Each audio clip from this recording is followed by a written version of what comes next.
अच्छा हुआ कि चटाई गाड़ी में था, नहीं तो ये भी खरीदना पड़ जाता। करती कहा तुम? हम तेरे जैसों को हक देते हो, दिलाते हैं। सही में जब से तुम गाड़ी में बैठी हो ना, एकदम इम्प्रेस कर दिया हमको। अब कंट्रोल नहीं हो रहा है, अब हो जाए। पैक भी खत्म हो गया। अरे पागल हो गया क्या रे? समझा थोड़ा? क्या हुआ? पहले कपड़े तो उतार ले। और ये अब भी उतार लेते हैं हम कपड़ा।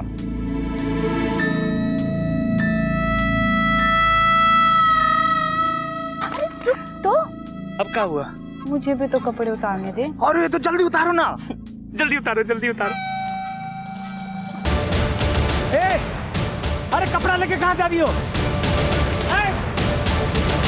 ले आ साले, बहुत हक चाहिए था ना तुझे। अब देखी तुझे हक, कुत्ता कमीना कहीं का। मेरी इज्जत लूटना चाहता था तू, मेरी इज्जत। लूट का रहे थे हक तो तुम ही दे रही थी ना, हम मांगने गए थे हक। अब आ बाहर कमीना तू।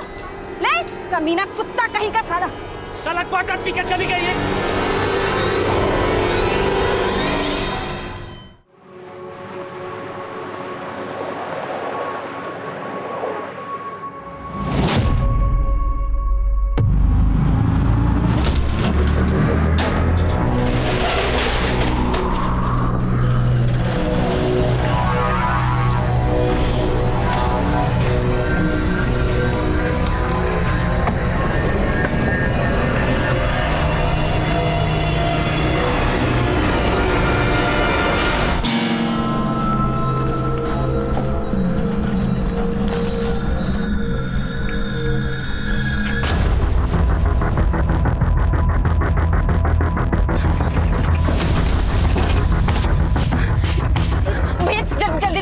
जल्दी करो।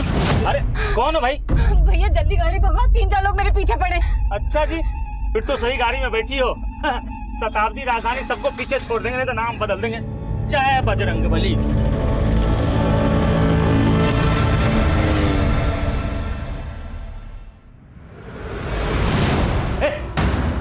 मेरे भाई की लाश कहाँ है? मेरे भाई की लाश कहाँ है? मेरे भाई की लाश छोड़ो, क्या कर रहे हो? क्यों मार रहे हो? मुझे मेरे भाई की लाश चाहिए। तो भैया रहे नहीं, ऊपर से तुम लोग मुझे गलत लाश पकड़ा रहे हो। अरे इसे क्या देख रहे हो? यहाँ का इंचार्ज है, इसी ने सब कुछ किया होगा।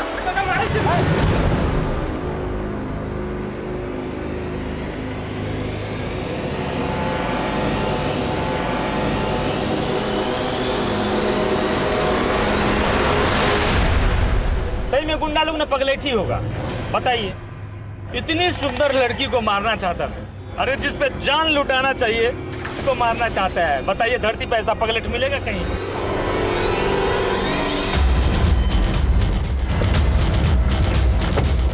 सर ये लोग मारपीट कर रहे हैं। सर इन्होंने मेरे भैया की लाश बदल दी। लाश बदल दी मतलब? सर मेरे भैया नरेश का सोना रोड पे मर्डर हुआ था। मर्डर? हाँ साहब, एक टेम्पो उन्हें उड़ा के चला गया।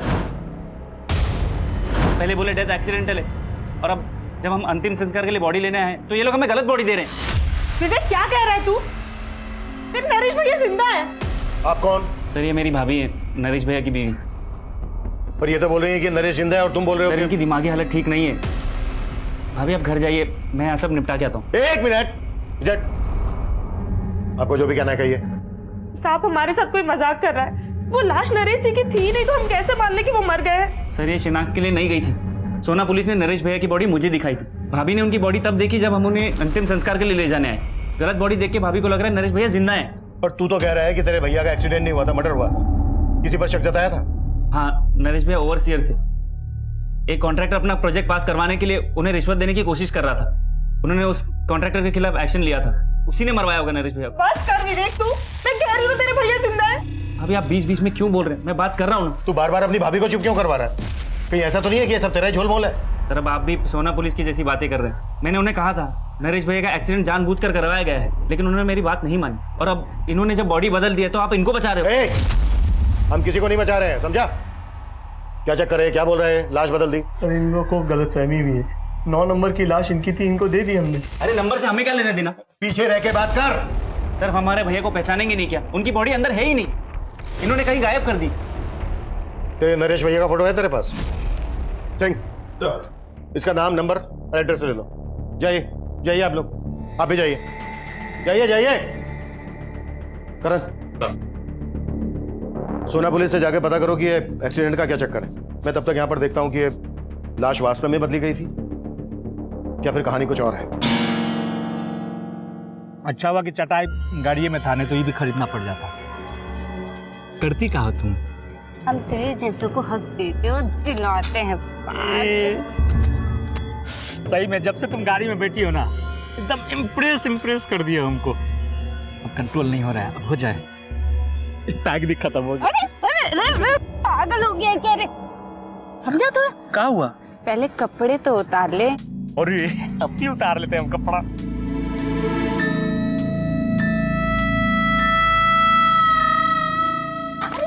तो अब क्या हुआ? मुझे भी तो कपड़े उतारने दे। और ये तो जल्दी उतारो ना। जल्दी उतारो, जल्दी उतारो। ए, अरे कपड़ा लेके कहाँ जा रही हो? ले आ साले, बहुत हक चाहिए था ना तुझे। अब देखी तुझे हक, कुत्ता कमीना कहीं का। मेरी इज्जत लूटना चाहता था तू, मेरी इज्जत। लूट कहाँ रहे थे? हक तो तुम ही दे रही थी ना, हम मांगने गए थे हक। अब आ बाहर कमीना तू। ले कमीना कुत्ता कहीं का साला। साला क्वार्टर पी के चली गई है।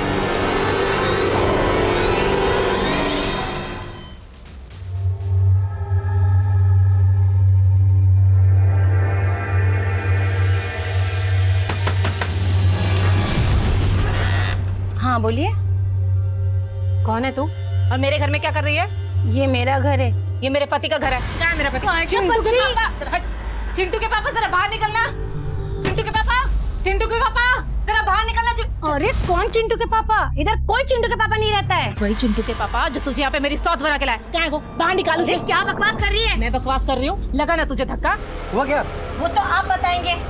ये कह रही कि ये आपकी बीवी है और ये बच्चा आपका है। नहीं नहीं नहीं नहीं नहीं बहन जी, मैं इनकी बात नहीं कर रही थी। मैं तो अपने पति किशोर की बात कर रही थी।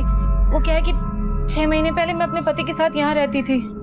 अब देखिए बहन जी, मुझे पता नहीं आप कौन से किशोर की बात कर रही हैं, लेकिन हम लोग यहाँ 3 महीने पहले किराए पर रहने के लिए आए हैं और हो सकता है आपके पति यहाँ पे हमसे पहले किराए पर रहते होंगे।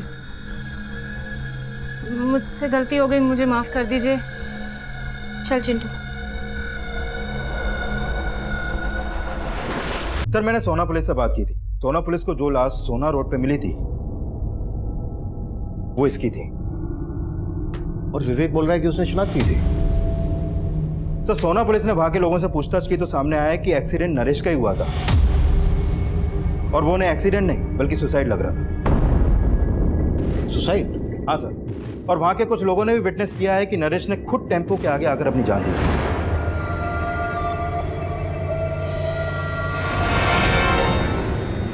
सर आप बेकार में मुझ पर शक कर रहे हैं। नरेश की मौत से मेरा कोई लेना देना नहीं है। हमने पता किया है, तुमने नरेश को रिश्वत ऑफर की थी अपना प्रोजेक्ट पास करवाने के लिए। सर हर कॉन्ट्रैक्टर ऐसा नहीं होता है। आप पहले नरेश के बारे में पता तो कीजिए। वो दिमाग से खिसका हुआ है, दिमाग की बीमारी की दवाई भी लेता था। अच्छा सर मैं झूठ नहीं बोल रहा हूँ, गुस्सा तो उसकी नाक पे चढ़ा रहता था और मैंने तो बस मिठाई का डब्बा उसको भेजा था। उसे लगा कि उस डिब्बे में पैसे हैं और बस इसीलिए उस प्रोजेक्ट से उसने मेरा पत्ता साफ कर दिया। और तुमने उसी को साफ कर दिया? सर ये आप क्या कह रहे हैं? वहां पर सभी लोगों ने देखा था कि उसने सुसाइड की थी और सर इस तरह आप मुझ पर ब्लेम नहीं कर सकते हैं।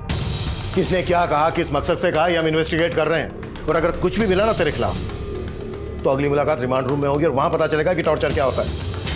चल निकल चल। करण ये कह रहा है कि नरेश की दिमागी हालत ठीक नहीं थी।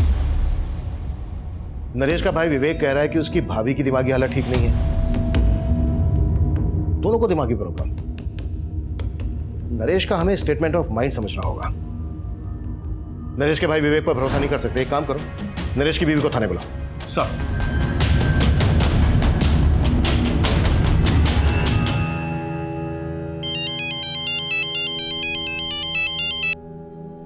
हाँ दिनेश बोलो।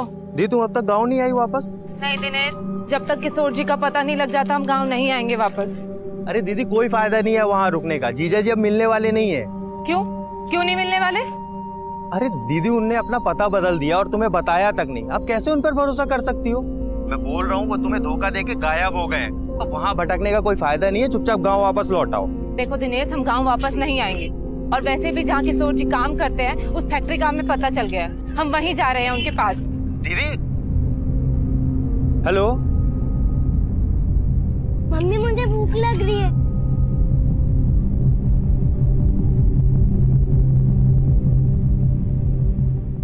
ये देखो तुम्हारा पसंदीदा चाइनीज।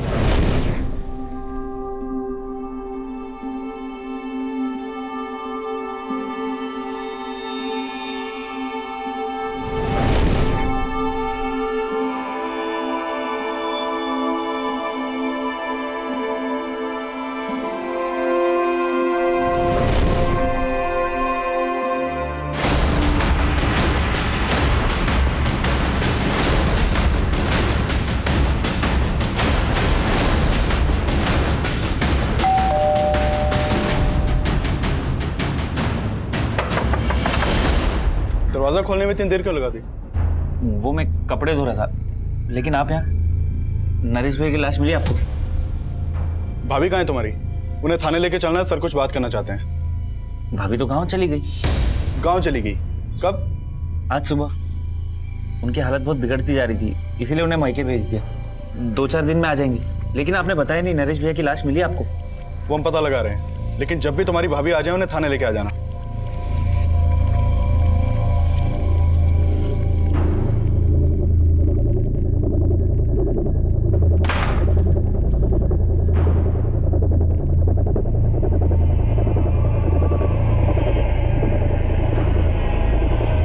ज्यादा आवाज निकालने की कोशिश मत करो बात, वरना भैया की तरह आपके भी प्राण निकल जाएंगे। Excuse me sir.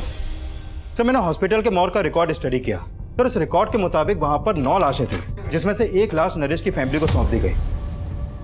सर उस दौरान उस लाश के अलावा कोई और लाश मॉर्ग रूम से बाहर गई नहीं। सर इसीलिए वो बोल रहे हैं कि नरेश की लाश किसी और लाश से बदल जाए। ऐसा हो ही नहीं सकता। हो सकता है उन्होंने लाश बदली और किसी वजह से छुपा रहे हैं। करें मॉर्ग रूम के एक आदमी की डिटेल निकाल। सर ये कमी सर। कम प्रेम। सर एक औरत आपसे मिलना चाहती है, वो अपने पति की मिसिंग कंप्लेंट लिखवाने आई है। बुलाओ। तब 6 महीने पहले मैं अपने पति किशोर के साथ पटेल नगर में रहती थी। उसके बाद मैं गांव चली गई। पिछले 1.5 महीने से मैं इनको फ़ोन लगा रही हूँ, उनका फ़ोन नहीं लग रहा है। उसके बाद मैं गांव से शहर आई और अपने घर गई तो पता चला कि उन्होंने बहुत समय पहले ही मकान खाली कर दिया है। तुम कह रही हो कि तुम्हारे पति किशोर का फोन 1.5 महीने से बंद था और तुम अब आई हो हमारे पास? मुझे लगा कि शायद उन्होंने अपना नंबर बदल लिया होगा। मैंने गांव से उनकी फैक्ट्री में भी फोन किया था, लेकिन कोई मुझे सही से जवाब ही नहीं दे रहा है। कहाँ काम करता था किशोर? अब बंसल नाम की फैक्ट्री है, वहाँ पे मजदूरी करते थे। गांव से शहर आने के बाद मैं उनकी फैक्ट्री में भी गई थी। वहाँ के चौकीदार ने बोला कि किशोर जी अब यहाँ नौकरी नहीं करते। उन्होंने 6 महीने पहले ही यहाँ से नौकरी छोड़ दी थी। लेकिन साहब मुझे ना शक हो रहा है उनकी फैक्ट्री वालों पे कि वो मुझसे कुछ छिपा रहे हैं, कुछ तो झूठ बोल रहे हैं वो मुझसे। तुम्हें ऐसा क्यों लग रहा है कि फैक्ट्री वाले झूठ बोल रहे हैं? क्योंकि साहब किशोर जी हर महीने गांव में पैसे भिजवाते थे। अगर उन्होंने नौकरी छोड़ दी होती तो फिर पैसे कहाँ से भिजवा रहे थे वो? कितना पैसा भेजता था किशोर तुम्हें? 6,000 रुपये महीना। हो सकता है उसने कोई दूसरी नौकरी कर ली हो। किशोर तुम्हें लगातार पैसे भेज रहा था, तो फिर उसने तुम्हें अपना सही एड्रेस क्यों नहीं दिया?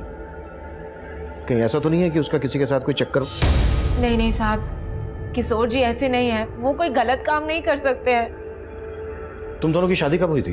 7 साल पहले हुई थी और 1 साल पहले ही वो मुझे अपने साथ गांव से शहर लेके आए थे। तब मैं उनके साथ बहुत खुश थी। यहाँ पर मेरा बहुत ख्याल रखते थे वो, किसी चीज़ की कोई कमी नहीं आने दी उन्होंने।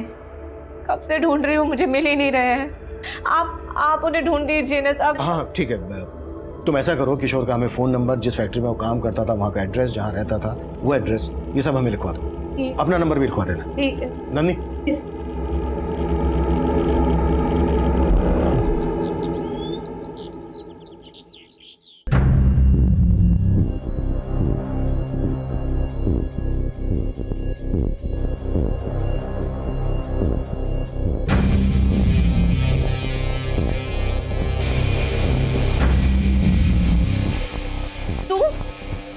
तू यहाँ क्या कर रही है? चल निकल यहाँ से। अरे क्या हुआ खुशबू? काय शोर मचा रही हो?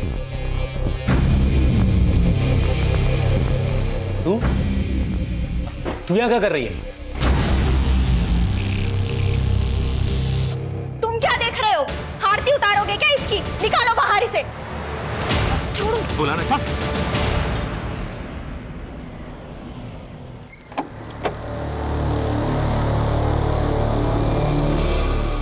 बंसल, जी, किशोर 6 महीने पहले तक मेरी फैक्ट्री में काम करता था, लेकिन फिर अचानक उसने काम छोड़ दिया। यहां से काम छोड़ने के बाद उसने कहां पर काम किया? अब ये तो मुझे पता नहीं, पर हाँ मेरे मैनेजर ने बताया कि वो अपनी आखिरी महीने की तनख्वाह भी लेकर नहीं गया। कितनी तनख्वाह थी उसकी? यही 6,000 रुपये, बाकी लेबर की तरह। 6,000 रुपए? इतने ही पैसे हर महीने वो अपनी बीवी को भेजता था, फिर अपना खर्चा कैसे चलाता होगा?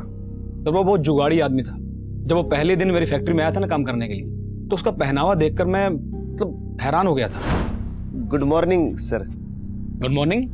कौन से डिपार्टमेंट से हो आप? सेठ जी, हम किशोर, आपका नया वर्कर, आज ही से ज्वाइन किया हूं। मैं तो सोच रहा था कि मेरे मैनेजर ने उसे किसी दूसरे डिपार्टमेंट में रखा होगा, पर बाद में पता चला कि उसे काम की काफी जरूरत थी, तो वो यहाँ मजदूरी करने को भी तैयार हो गया। और थोड़े दिनों बाद उसने मेरी फैक्ट्री के साथ साथ दूसरी फैक्ट्रीज में लेबर सप्लाई का काम भी शुरू कर दिया। यहाँ किसी के साथ उसका कोई लड़ाई झगड़ा हुआ था? जी हाँ, लड़ाई तो हुई थी। एक पाठक नाम का आदमी था जो पहले मेरी और दूसरी फैक्ट्रीज में लेबर सप्लाई का काम करता था, पर जब से ये किशोर इस धंधे में कूदा तो पाठक का काम बैठ गया।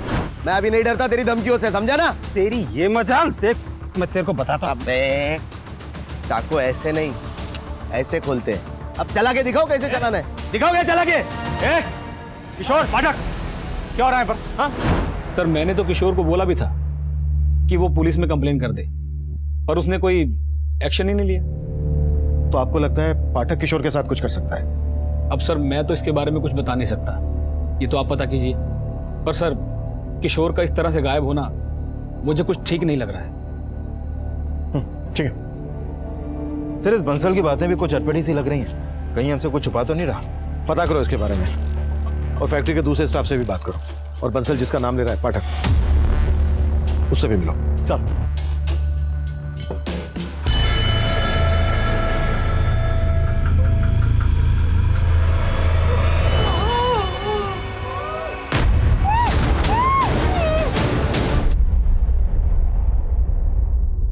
दीदू फालतू में जीजा जी के लिए आंसू बहा रही है।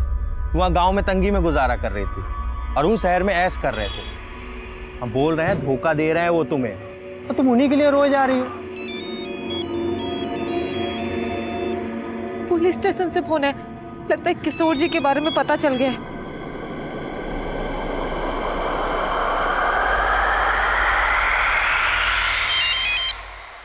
हाँ सिंह।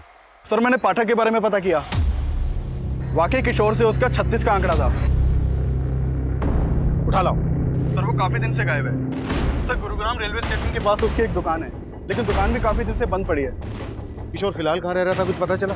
सर, उसका मोबाइल नंबर उसके पुराने एड्रेस पे रजिस्टर्ड है, लेकिन सर वो घर उसने 6 महीने पहले ही छोड़ दिया था। किशोर अपनी वाइफ को हर महीने पैसे ट्रांसफर करता था। उसके बैंक अकाउंट से उसका एड्रेस पता करो। ओके?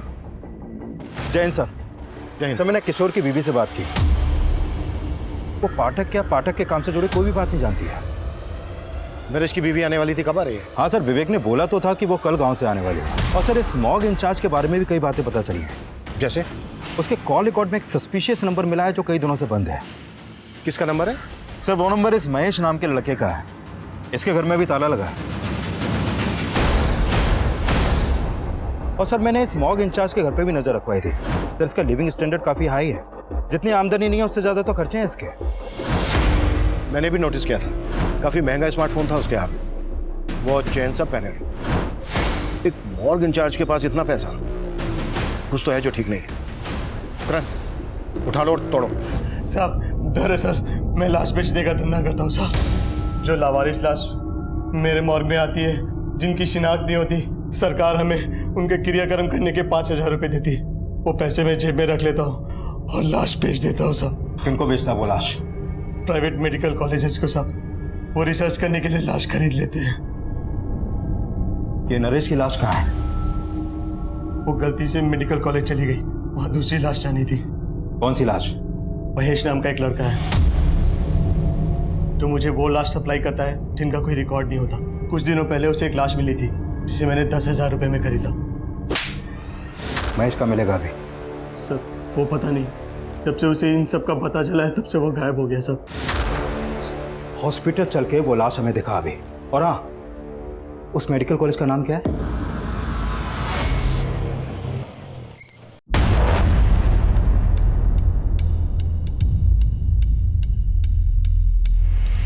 सिंह, नरेश के भाई और नरेश की बीवी को शनाख्त के लिए बुला लो और यहाँ के डीन और इंचार्ज को थाने लेकर आओ। ठीक है सर।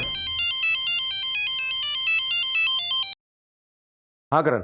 सर महेश ने जो लाश मॉर्ग इंचार्ज को दी थी मैंने उसको देखा अभी, तो मुझे लग रहा है ये लाश शायद किशोर की हो सकती है। What? सर बस मुझे लग रहा है, आई एम नॉट श्योर। तुरंत बायोमेट्रिक करके पता करो। और किशोर जहाँ रह रहा था पता चला? हाँ सर, उसका एक दूसरा एड्रेस मिला बैंक से। ठीक है, उसके एड्रेस पे जाके देखते हैं। मुझे एड्रेस मैसेज करो।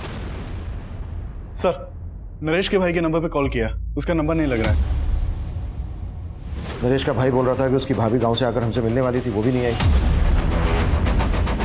सिंह, उसके घर जाके देखो। ठीक है सर। साहब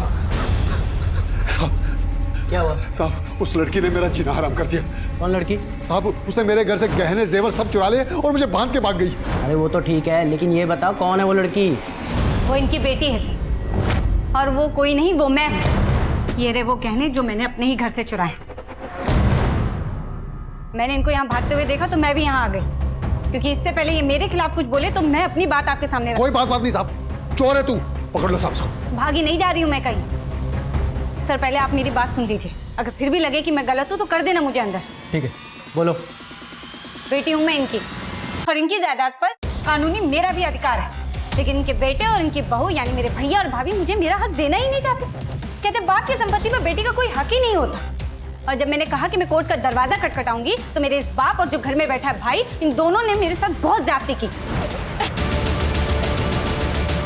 देख संध्या, तू सही नहीं कर रही है। और तुम ठीक कर रहे हो। देखो, तुम किसी से जबरदस्ती नहीं कर सकते। तुम्हारे घर का मामला है, शांति से सुलझा लो, क्योंकि अगर हमने दखल दिया ना तो बहुत दिक्कत होगी तुम्हें, समझे?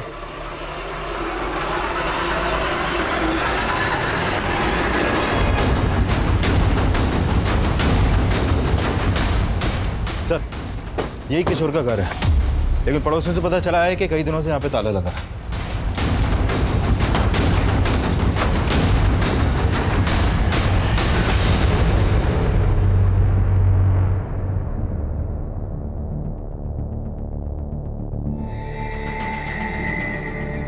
हाँ ठीक है, थैंक यू। सर अंदर तो कुछ भी सस्पिशियस नहीं मिला। ये भी कम सस्पिशियस नहीं है कि जो आदमी 6 महीने पहले तक एक फैक्ट्री में मजदूर था, उसके बाद लेबर सप्लाई का काम करने लगा, वो इतने ठाठ से रहता हो। इस किशोर का करेक्टर को समझ में नहीं आ रहा है। शायद 2 नंबर का काम करता हो। किशोर की कुंडली निकालो और आसपास में भी पूछताछ करनी है।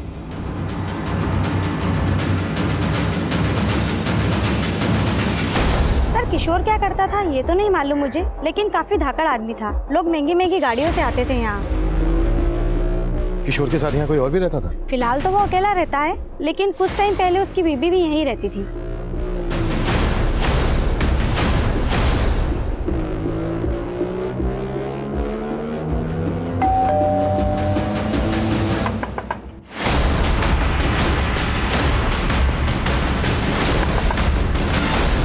सर आप?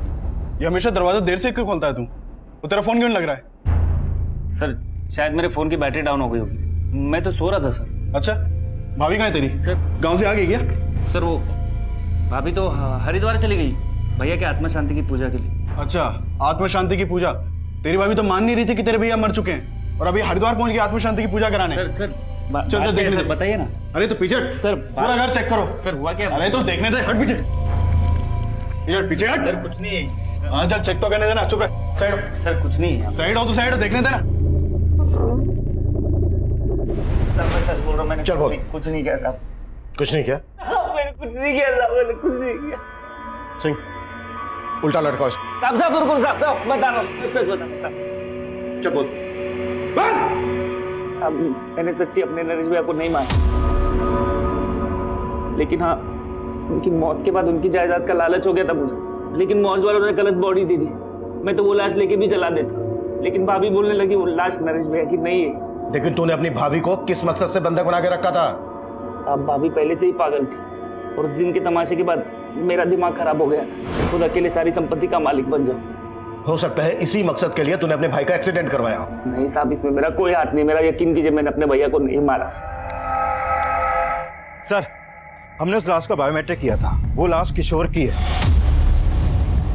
और उसके आधार कार्ड पे उसके गांव का एड्रेस है। यानी अब ये कंफर्म हो गया है कि किशोर का मर्डर हुआ है। और वो लाश जो महेश ने मॉर्ग इंचार्ज को दी थी वो किशोर की थी। महेश के बारे में कुछ पता चला? सर हमने अपने खबरियों को उसे ढूंढने के लिए लगाया हुआ है और सर ये भी पता चला है कि किशोर की बीवी अब यहाँ नहीं है, वो कल अपने भाई के साथ गांव चली गई थी।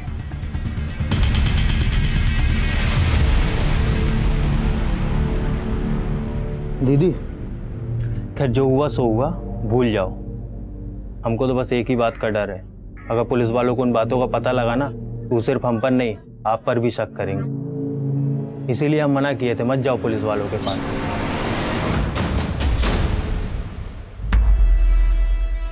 अरे अरे कौन हो तुम लोग और अंदर कैसे घुसे चले आ रहे हो? अरे भाभी जी इन्हें मैंने बुलवाया है। अरे मैंने सोचा अपने आने की खुशी में पूरे गांव वालों को भोज खिला दूं। पागल हो गई हो क्या तुम? और तुम खड़े खड़े क्या देख रहे हो? निकालो इसे बाहर। अरे ये मुझे नहीं निकाल सकते, अगर इन्होंने मुझे निकाला ना तो तुम सब के सब जेल जाओगे। क्यों पापा जी? देख संध्या, तू चाहती क्या है? हिस्सा।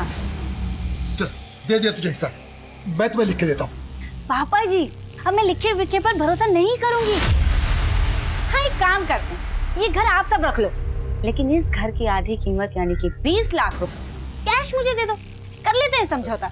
20 लाख?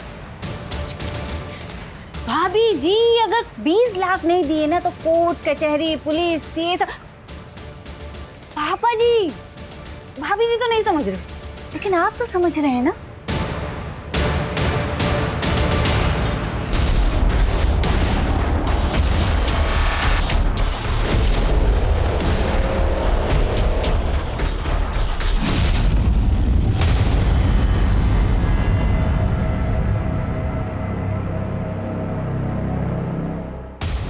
हमें तो पहले ही लग रहा था कि किशोर के साथ कुछ ऐसा ही हुआ होगा। तो तुम मान रही थी कि किशोर का मर्डर हुआ था? इसे जानती हो? कौन है ये? हमें शक है कि किशोर के मर्डर में इसका हाथ है, लेकिन किशोर को मरवाने में दिमाग किसी और का है। सर किसकी बात कर रहे हैं आप? हमें यह भी पता चला है कि किशोर गुरुग्राम में एक आलीशान बंगले में रह रहा था अपनी बीवी के साथ। बीवी के साथ? सर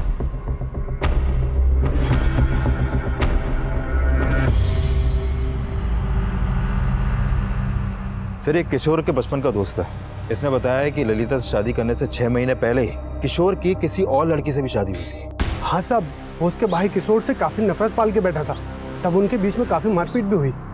वो लड़की और उसका भाई अब कहाँ रहते हैं?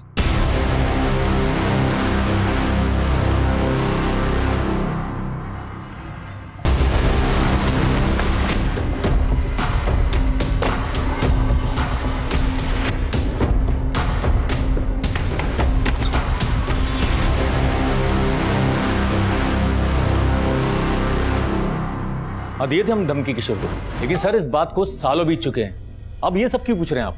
क्योंकि किशोर का मर्डर हुआ है और पता चला कि किशोर नहीं बल्कि तुम्हारी बहन संध्या उसको अपने साथ लेकर भागी थी और शहर जाकर किशोर को छोड़ के वो फिर से किसी और के साथ भाग गई और अभी 6 महीने पहले वो वापस किशोर की जिंदगी में आई और अभी रिसेंटली उसको किशोर के साथ गुरुग्राम के एक घर में देखा गया। उसी के बाद हमें किशोर की लाश मिली। कहाँ है संध्या? सर हमें नहीं मालूम। मालूम नहीं है? कहीं छुपा के रखा उसे? अरे सर हम क्यों छुपाएंगे, हम तो उल्टा उससे पीछे छुड़ाना चाहते थे। आई थी वो यहाँ, लेकिन 6 महीने पहले हमें ही चूना लगा गई। ये घर आप सब रख लो, लेकिन इस घर की आधी कीमत यानी कि 20 लाख रुपए कैश मुझे दे दो। ये लो। थैंक यू पापा जी। नाराज हो? कोई बात। भाभी आप मेरी नजर उतारने वाली थी ना? हाथ कीजिए, ये लो मेरे नाम पे भोज खा लेना। संध्या यहाँ से कहाँ गई थी? जी सर हमें कुछ नहीं मालूम और हम मालूम भी नहीं करना चाहते वो कहाँ है। आपको उसके साथ जो करना है आप कीजिए।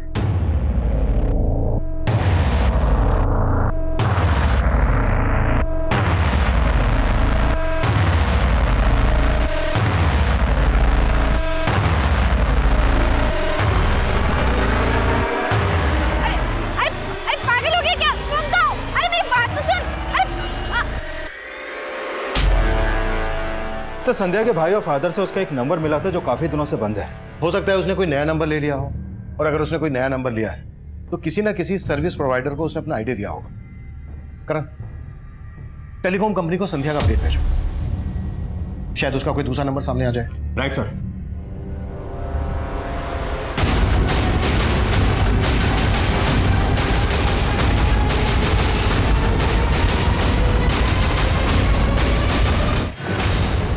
साहब मैंने किशोर को नहीं मारा, मैं जानता तक नहीं कि उस आदमी का नाम किशोर था। यकीन मानिए साहब, मुझे उसकी लाश मिल गई थी जो मैंने मॉर्ग इंचार्ज को भेज दी बस।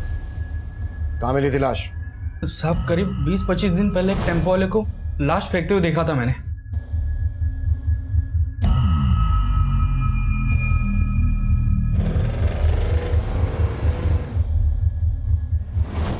सर, एक मोबाइल सर्विस प्रोवाइडर ने संध्या के नाम एक नंबर अलॉट किया था। वो नंबर अभी सोनीपत में एक्टिव है।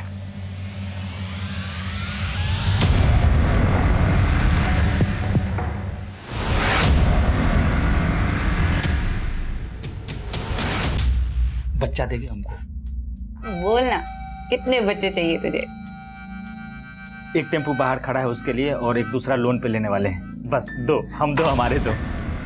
सॉरी यार, वो तो नहीं हो पाएगा क्योंकि अब पूरी जिंदगी जेल में गुजरने वाली है तुम्हारी।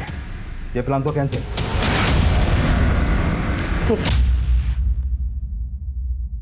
मैंने किशोर को प्यार के जाल में नहीं फंसाया सर, बल्कि सच तो यही कि मैं उससे बहुत प्यार करती थी, लेकिन उसके दिल में मेरे लिए प्यार नहीं।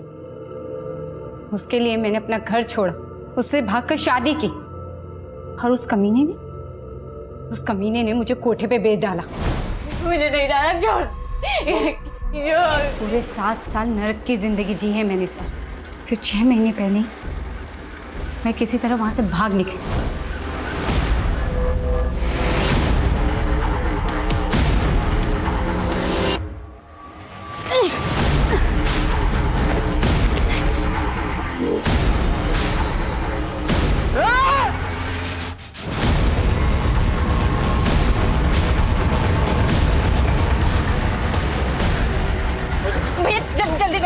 जल्दी करो। पूरी जिंदगी धोखे खाए हैं मैंने, लेकिन जीतू ने, उसने मुझे नई जिंदगी दी। उन लोगों से भागकर सालों बाद मैं अपने घर लौटी थी, और मेरे घर वालों उन्हें जानवरों की तरह मुझे घर से निकाल दिया। लेकिन मैं भी उनसे अपना हक लेके ही मानी। लेकिन पिछले 6 महीने से तुम गुरुग्राम में किशोर के साथ उसके घर में रह रही थी, उसकी जिंदगी में फिर से एंट्री मारी, उसे बदला लेने के लिए उसे मार डाला। मैंने उसे नहीं मारा है सर। हाँ, मैंने उसकी जिंदगी में एंट्री ली, बदला भी लिया। उसने मुझे बेचा था, मैंने भी उस कमीने को 10 लाख में बेच डाला। बेच डाला? किसे बेच डाला? हाँ, मैं उससे बदला लेना चाहती थी, इसीलिए झूठ के सहारे मैंने उसकी जिंदगी में एंट्री मारी।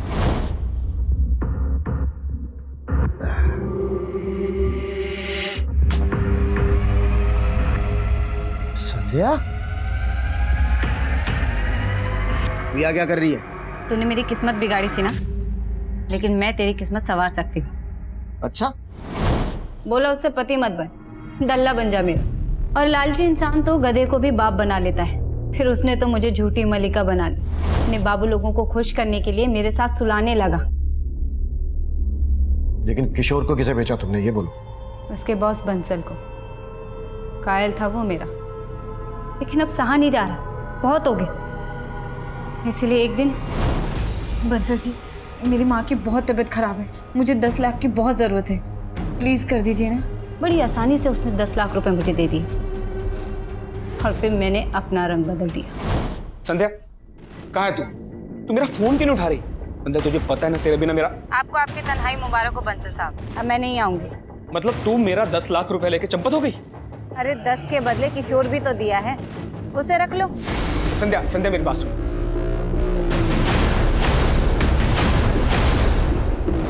मुझे नहीं पता कि किशोर के साथ बंसल ने क्या किया।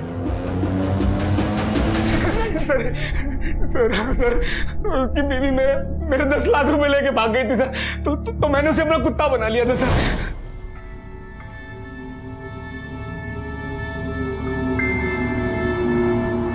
और एक दिन उसने भागने की कोशिश की सर।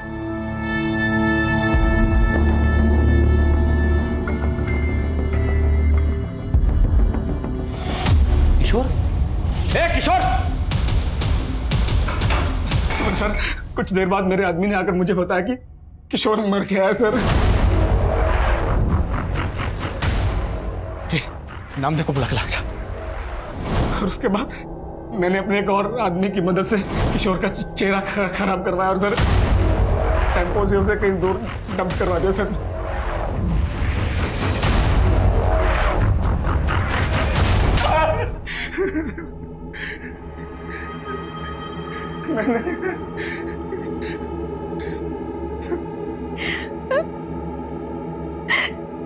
किशोर जी मेरे साथ भी यही सब करते थे।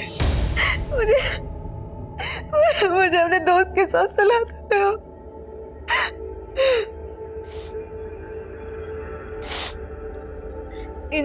इन सब चीजों से थक कर मैं शहर से गांव भाग गई थी।